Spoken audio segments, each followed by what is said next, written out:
अस्सलाम वालेकुम, welcome to another mini vlog. आज की व्लॉग में सुबह 9 बजे मैं पहुंच गई हूं बिरयानी शॉप पे, जो कि बहुत ही मज़ेदार, टेस्टी और स्पाइसी बिरयानी है।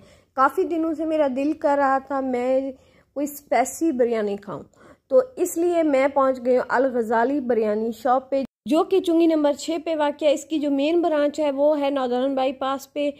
ये दोनों बिरयानियों की जो शॉप है वो डिफरेंट लोकेशन में है, लेकिन इनका जो टेस्ट है वो सेम है और नेम भी सेम है और साथ में उनका टेस्ट भी सेम है।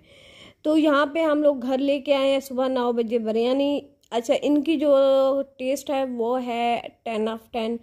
कल जिस तरह से तेज़ी से मुल्क के हालात बदल रहे हैं, महंगाई सर पे आ गई है, तो मुझे लगा था कि इनका जो टेस्ट है वो मतलब चेंज होगा। लेकिन इस टाइम जब मैं लेने गई थी, तकरीबन 15 से 20 दिन हो गए हैं मैंने इनका पहले ट्राई किया था, तो आज जब मैं इसको लेने गई हूँ, इसका टेस्ट में भी वही है और इसकी जो खुशबू है जैसे ही मैंने ओपन की पूरे घर में छा गई।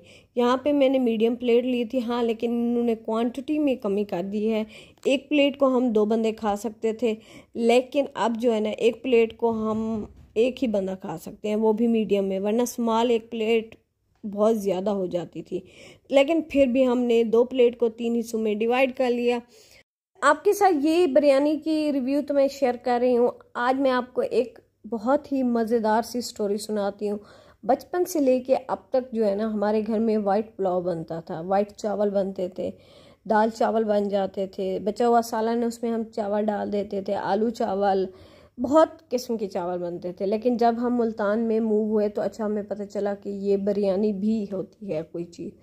तो मैं काफ़ी मरतबा अपने फ्रेंड सर्कल में बैठी, तो जैसे कोई पूछता था कि आज खाने में आपने क्या खाया, तो हमारे घर में तकरीबन 7 दिन होते हैं हफ्ते में। 7 दिन में 5 दिन तो चावल मस्ट ही बनते हैं। आलू चावल, दाल चावल, कीमा चावल, बीफ चावल, मटन चावल, चिकन चावल, और रात का बचा हुआ सालन है उसमें भी हम चावल डाल के वो खा लेते हैं। इस तरह से हमारे घर में चावल बनते हैं। चावल हम बड़े शौक़ से खाते हैं। खैर एनीवे, ये ना सोचना कि हम बंगाली हैं तो हम चावल खाते हैं, लेकिन नहीं, अब फिर भी हमारे घर में चावल बनते हैं। तो हम सारे दिन ऐसे बैठे थे, कहते हैं अच्छा आप लोग कितना ज़्यादा चावल खाते हैं, हमारे घर चावल नहीं बनते। एक मरतबा, दूसरी मरतबा फिर मैंने उनसे पूछा, अच्छा आप चावल नहीं खाते तो आप क्या खाते हैं? कहते हैं हमारे घर बिरयानी बनती है।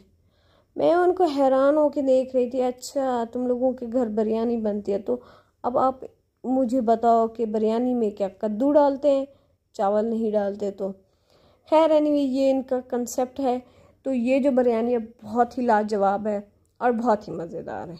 आप इस बिरयानी को ज़रूर ट्राई करना और मुझे बताना इसके अलावा पूरे मुल्तान में और कौन सी बिरयानी है जो बेस्ट है और साथ में स्पाइसी भी हो, ये नहीं कि फीकी हो। मुझे हमेशा स्पाइसी चीज़ें अच्छी लगती हैं। ये देखिए, वो वाली प्लेट मैंने बचा के रख दी है और ये मैं खा रही हूँ, एक मेरी बड़ी सिस्टर वो खाएगी, और ये हमने अपनी मामा के लिए रख दी है। बहुत ही मज़ेदार सी यम्मी सी बिरयानी है। ओके, यहीं पे मैं व्लॉग को एंड करती हूँ। मिलते हैं अगले व्लॉग में। अल्लाह हाफिज़, बाय बाय। मुझे अपनी दुआओं में याद रखना, और हाँ, मुझे कमेंट में ज़रूर बताना कि मुल्तान में अल गज़ाली के अलावा कौन सी बेस्ट बिरयानी है। मैं आप सबका वेट करूँगी।